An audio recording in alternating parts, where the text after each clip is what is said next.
Hi friends, this is my Evo modification part 3 video. In this video, we will interior பத்தி பார்க்க போறோம். எனக்கு interior எந்த கண்டிஷன்ல வந்துச்சு, நான் என்னென்ன பண்ணிருக்கேன் அப்படிங்கறத பார்க்க போறோம். இதுதான் காரோட இன்டீரியர். இன்டீரியர் பொறுத்த வரைக்கும் வந்து இது LX டாப் அண்ட் வேரியன்ட் அப்படிங்கறதுனால பவர் ஸ்டீரிங், பவர் விண்டோ, அதுவும் மற்ற எல்லாமே ஏசி யூனிட் எல்லாமே வந்துடும். இதில் கார் வந்ததுக்கப்புறம் நான் மாற்றினேன்னா மூணு விஷயம் தான் மாற்றுறேன். ஃபஸ்ட்டு நான் வந்து கார் எடுத்த உடனே வந்து இதில் எனக்கு இதுலேருந்து வந்து பைனியர் செட்டு தான். இது ஃபுல்லாமே வந்து பைனியர் செட்டு. அதுலேருந்து செட்டு மட்டும் எனக்கு போயிருந்துச்சு. இதான் எனக்கு காரில் வந்தது. இதான் இந்த பைனியர் செட்டு தான் எனக்கு காரில் வந்துருந்துச்சு.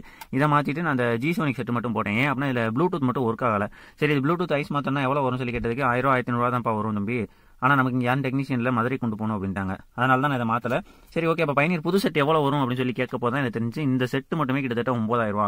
அது மட்டும் இல்லாமல் ஸ்பீக்கர்ஸ் எல்லாம் சேர்த்து நம்ம போனோம்னா கிட்டத்தட்ட 40000 ரூபா வரும். நாங்கள் ஏன்னா இதில் இருக்க எல்லாமே டியூட்டர்ஸ்லேருந்து ஸ்பீக்கர்ஸ் மொக்கொண்டு எல்லாமே வந்து பைனியரோட ஃபுல் செட் போட்டிருக்காங்க. நான் கார் எடுத்ததுக்கான மெயினான ரீசனில் இதுவும் ஒன்று. ஏன்னா இந்த செட்டு மட்டும் 40000 ரூபா.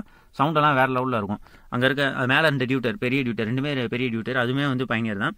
அப்புறம் வந்து 4 டோர்லையுமே ஸ்பீக்கர். இதில் அதாவது வண்டியில் வந்து 2 டோரில் தான் ஸ்பீக்கர் வரும். ஃப்ரண்ட்டில் பேக் டோரில் வந்து இவங்க இந்த மாதிரி மரக்கட்டையை வச்சு அதில் அடிச்சு போட்டிருக்காங்க ஸ்பீக்கர்.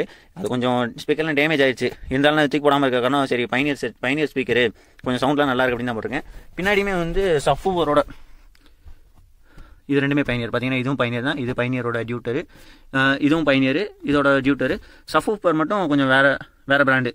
அதனால் இந்த வண்டிக்கு மட்டும் செட்டு மட்டும் இப்போ நம்ம இதே மாதிரி செட்டு போடணும்னா கிட்டத்தட்ட 40000 ரூபாயிலேருந்து 45000 ரூபாய்க்கு மேலே வரும். நாங்கள் பர்டிகுலராக நம்ம இந்த ஸ்டீரியோ சிஸ்டத்தில் வர இந்த செட்டு மட்டுமே கிட்டத்தட்ட 9500 ரூபா வரும்னு சொன்னாங்க. நான் இதை நமக்கு இன்னும் மதுரைக்கு போக சான்ஸ் கிடைக்கல அப்படிங்கிறனால இதை மாற்றாமல் வச்சிருக்கேன். இப்போவே வந்து வண்டியில் ஸ்டீரியோ சிஸ்டம்லாம் போட்டோம்னா ஸ்பீக்கர் போட்டோம்னா பயங்கரமாக இருக்கும். சரி இருக்கட்டும், நம்ம மதுரைக்கு போகிறப்ப மாற்றிக்கலாம் சொல்லிட்டு இதை மாற்றிட்டு சும்மா 1500 ரூபாய்க்கு தான் லோக்கலில் போட்டிருக்கேன். அப்போவே நமக்கு வந்து இதில் ஆம்ரெஸ்ட் எல்லாமே வந்துடும். வண்டியில் வந்து இப்போ இருக்க காரில் கூட நான் பார்க்காத ஒரு ஃபியூச்சர்னா இதுதான், சீட் பெல்ட்டை அட்ஜஸ்ட் பண்ணிக்கலாம். இப்போ வர வண்டியில் கூட நான் பார்த்ததில்ல. நமக்கு ஏற்ற மாதிரி சீட் பெல்ட் ஹைட்டை வந்து அட்ஜஸ்ட் பண்ணிக்கலாம். அப்புறம் வந்து கியர் நாப் போட்டேன். ஸ்பார்க்கோட கியர் நாப். ஃபஸ்ட்டு வந்து வண்டியில் வந்ததுன்னா இந்த கியர் நாப் தான் வந்துச்சு. இதுவே நல்லா தான் இருந்துச்சு. சரி, இருந்தாலும் இதை எடுத்துட்டு நம்ம கொஞ்சம் ஸ்போர்ட்டி லுக் காண்டி போடலாம்னு சொல்லிட்டு ஸ்பார்க்கோட கியர் நாப். அது மட்டும் 800 ரூபா. மற்றபடி அந்த பெடல்ஸ்லாம் எனக்கு ஆல்ரெடி அது வந்தது தான். மேட்டு போட்டேன். இது மட்டும் தான் நான் பண்ண வேலை இந்த வண்டியில். ஸ்டேரிங் கவர் ஸ்டிச் பண்ணியிருக்கேன்.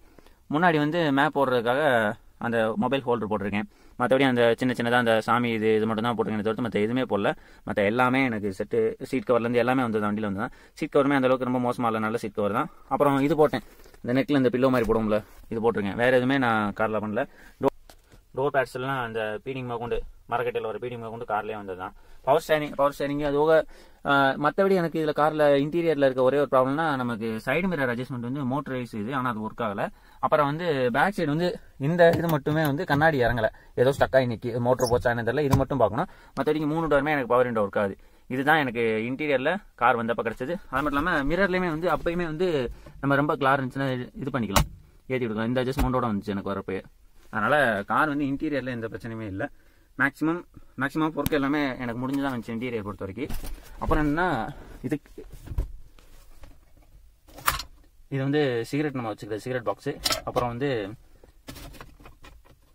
இது நமக்கு கப் ஹோல்டர், நம்ம ஜூஸ் ஏதாவது வச்சுக்கலாம். கிட்டத்தட்ட 2006 இந்த ஃபியூச்சர்லாம் இருக்குது. இப்போ வர காரில் கூட டாப் அண்ட் மாடலில் ஒரு சில காரில் நான் பார்த்தது கிடையாது. நிறையா ஃபியூச்சர் இதில் இருக்குது. அதுபோக இன்னும் நிறையா இருக்குது சொல்லலாம். வீடியோ பெருசாக போயிட்டே இருக்கும். அப்புறம் அடுத்த வீடியோவில் நம்ம பார்க்கலாம். இப்போது கடைசியாக லாஸ்ட்டாக வந்து இதோட ஸ்பீக்கர் சிஸ்டத்தை மட்டும் எவ்வளோ சவுண்ட் இருக்குன்னு நான் போட்டு காமிச்சிடறேன். மற்றபடி ஏசி எல்லாமே நல்ல ஒர்க்கிங் கண்டிஷன். நான் பார்த்தாலே தெரியும் எந்த அளவுக்கு ஏர் வருது அப்படின்னு. நல்ல கூலிங் ஆகும், சடனாக கூலிங் ஆகும் வண்டியில். அப்புறம் வந்து இப்போ தான் ஸ்டீரியோ ஆன் பண்ணியிருக்கேன். இப்போ ஸ்பீக்கர்ஸ் உங்களுக்கு காட்டுறேன் எந்த அளவுக்கு சவுண்ட் இருக்குது.